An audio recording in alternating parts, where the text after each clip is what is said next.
What is going on, Crimson Tide fans? Chris Daughtery here with the Alabama Football Report by Chat Sports. And coming up on today's show, going to be talking some notable injury news from Alabama's, not necessarily scrimmage, but springtime anyways. Also some insider reporting on Alabama's second scrimmage. And we're going to talk about a couple comments that Kalen DeBoer made during his press conference on Friday after Alabama's second scrimmage. I also put up a couple of those clips from Kalen DeBoer on my Twitter page. So when Kalen DeBoer goes to the podium or does those scrums or whatever with Alabama media, I usually clip some of those and I put them up on my Twitter. So go over to Twitter and go ahead and follow me at Chris Chat Sports. I've been putting a lot of stuff up there. Every single one of our videos goes up there. So if you missed the notification here on YouTube, you can see it over there on my Twitter page. Also putting some short form content up there as well. So give me a follow at Chris Chat Sports over on Twitter.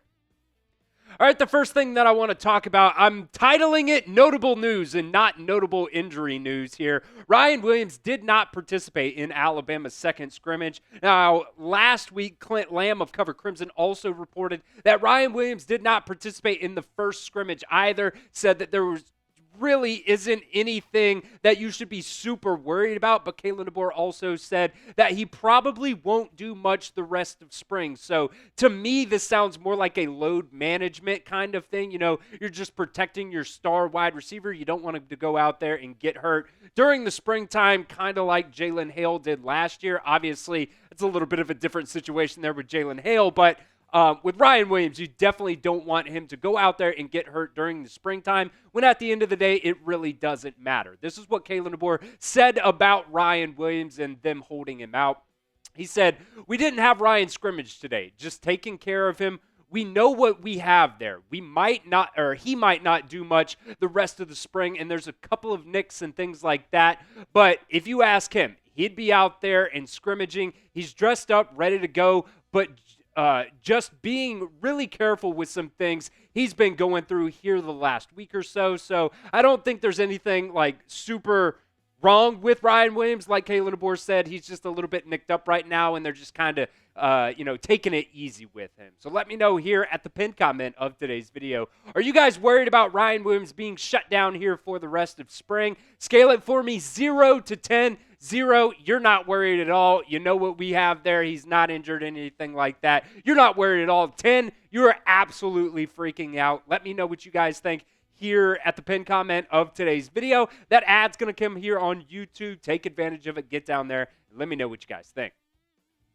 All right, we do have some injury news here on Josh Cuevas. He and Marshall Pritchett are also going to be done for the rest of spring camp. We already knew about Marshall Pritchett, but Kalen DeBoer came out during his press conference on Friday and now saying Josh Cuevas will be out for the rest of spring. That leaves now only one healthy tight end on scholarship right now for you, and that is Jay Lindsey. You obviously also have Caleb Edwards, but he's not on campus yet, so you're still going to have to wait for him. And I do think one notable thing to mention as well when it comes to that tight end room, BamaOnline reported that William Sanders even spent some time at that tight end position. Now, I would assume it's most likely just a blocking tight end type of role, but, this coaching staff does love versatility, and you hope you don't ever have to actually put William Sanders out there at tight end, but at least you've practiced it at the end of the day if you have to go out there in some kind of, emergency aspect there.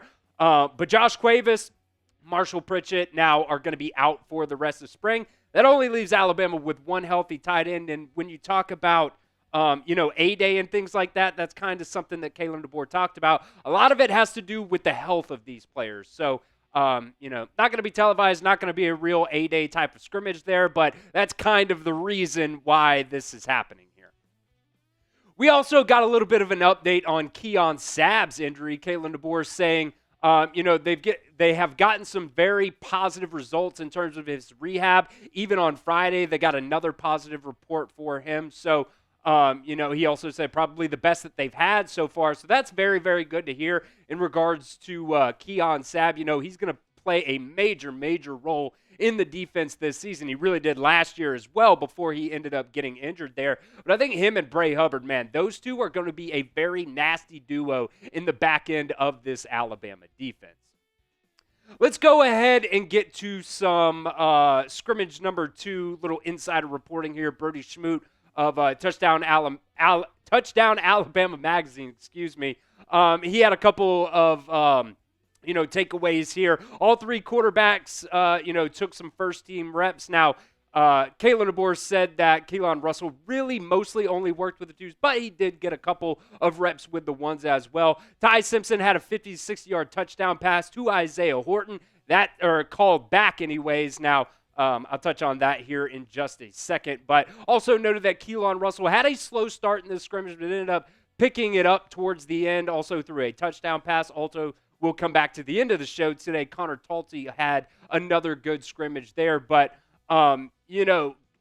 by Kalen DeBoer's comments, it does sound like this quarterback battle is really between Ty Simpson and Austin Mack right now. But they are very excited about Keon Russell. I think he's just probably going to have to sit for a year. You hate seeing that you got an explosive touchdown get called back. We've seen our fair share of touchdowns get called off the board the past couple of seasons. But Ty Simpson to Isaiah Horton, that connection is absolutely there. We heard Isaiah Horton last week give some glowing reviews of Ty Simpson, even saying that he is one of the main reasons why he came to Alabama. So there's a lot of positive notes there. BamaOnline also put out a scrimmage number 2 takeaways, kind of insider reporting. Some of the takeaways here: Ty Simpson looks really good. Austin Mack did struggle at times.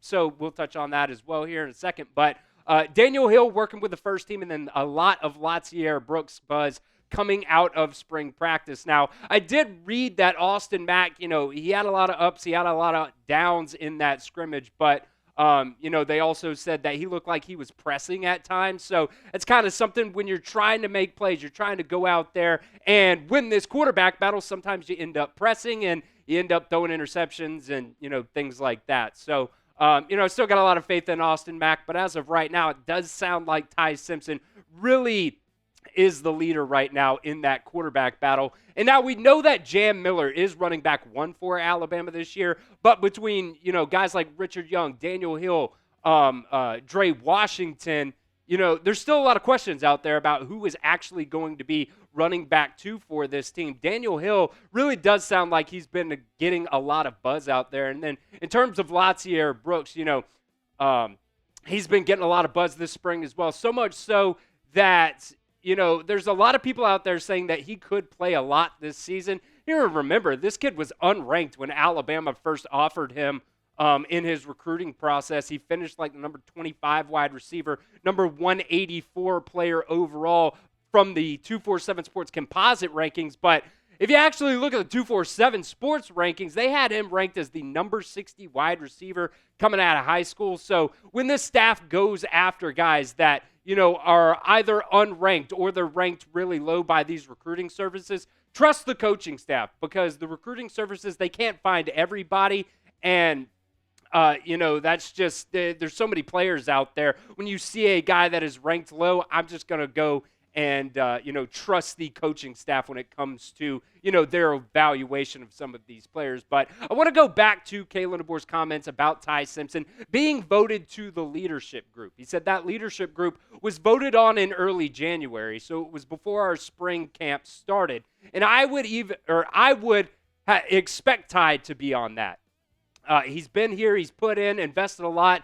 I would have voted for Ty to be on that in January as well. He does a great job really taking advantage of knowing the guys that are on the team, helping them. He's obviously got to take care of his business, and he does. Now, I want to go back to that I would have voted for Ty comment that Kalen DeBoer made. I think this statement is really telling. Kalen DeBoer hasn't really said much about the quarterbacks outside of your normal coach speak, everybody's working type of comments. But, one of the main reasons a couple of years ago why Jalen Milroe won that job was because of his ability to lead this team. The team was behind him. And by all reports, it sounds like Ty Simpson has really taken a step forward during this offseason in terms of his leadership of the team. Like a couple months ago, he took like 10 teammates rabbit hunting. That does a lot for, off-field team building aspect. And, you have to not just perform on the field. You also have to build those relationships with your teammates off the field.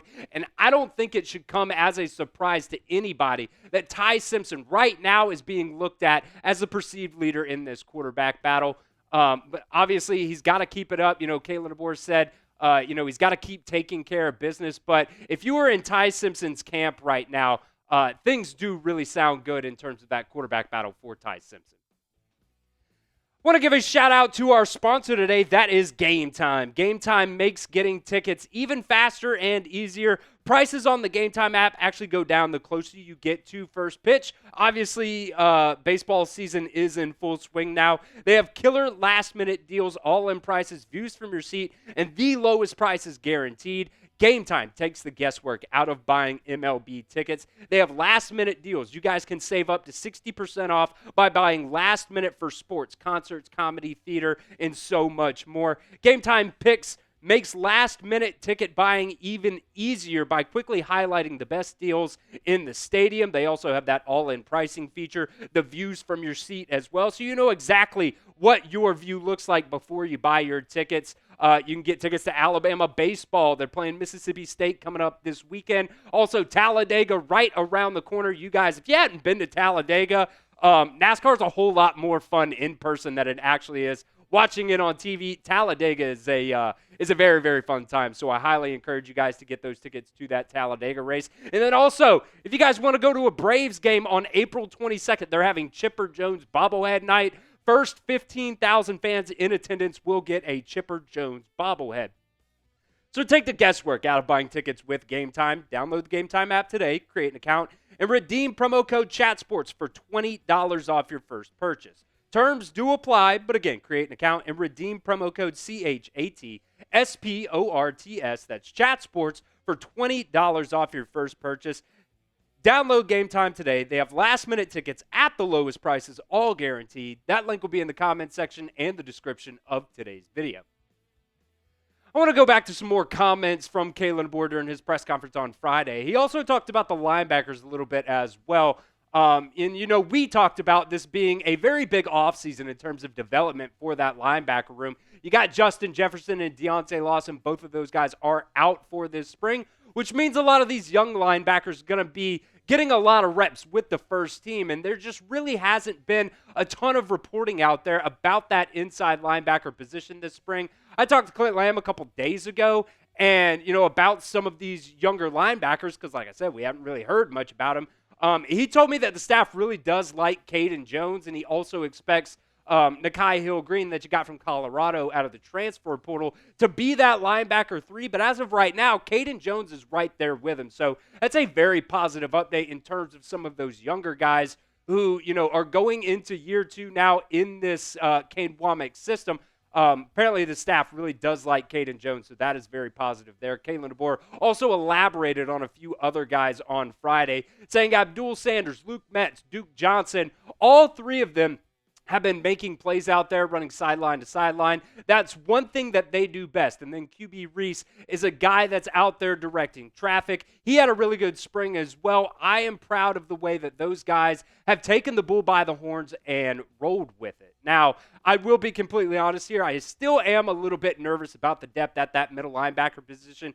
The starters are definitely guys that I think can give you a lot of confidence there, but there just really isn't a lot of experience outside of those starters. So it's just kind of going to be an unknown until those guys get those opportunities. But, we have heard now there are multiple reports out there about Abdul Sanders really being the real deal. Luke Metz has excited some people out there as well. So it's really going to be a trust the process type of thing for those guys. And hopefully your starters can stay healthy. And if those younger linebackers are called on, it's just going to be a next man up mentality. And you hope that they're going to be ready for that moment.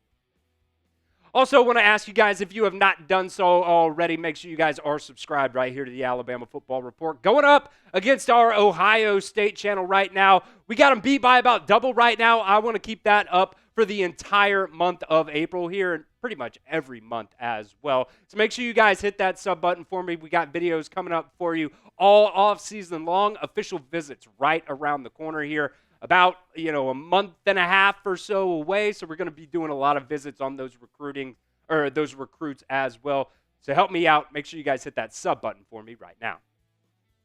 Also want to talk about some special teams a little bit here. Bama Online reported that Connor Talty hit, quote, a couple of field goals from 45 yards or longer, including a 51-yarder. Now, Brody Schmoot also said, but we touched on that tweet a little while ago, that Connor Talty had another good scrimmage as well. Bama Online also did note that he did doink a couple of those field goal opportunities, but overall, it does sound like Connor Talty has had a pretty decent spring. You remember last year, he kicked off for Alabama all season long, and he booted a lot of those through the back of the end zone for touchbacks, so we know Connor Talty has the leg, but a lot of kicking is between the ears as well, so does he have that? I guess we're all just going to have to find out together. So let me know before we get out of here, are you guys nervous about the kicking game? I know a lot of Alabama fans are always nervous about the kicking game, outside of Will Reichert anyways. Let me know what you guys think. Type Y for yes or N for no.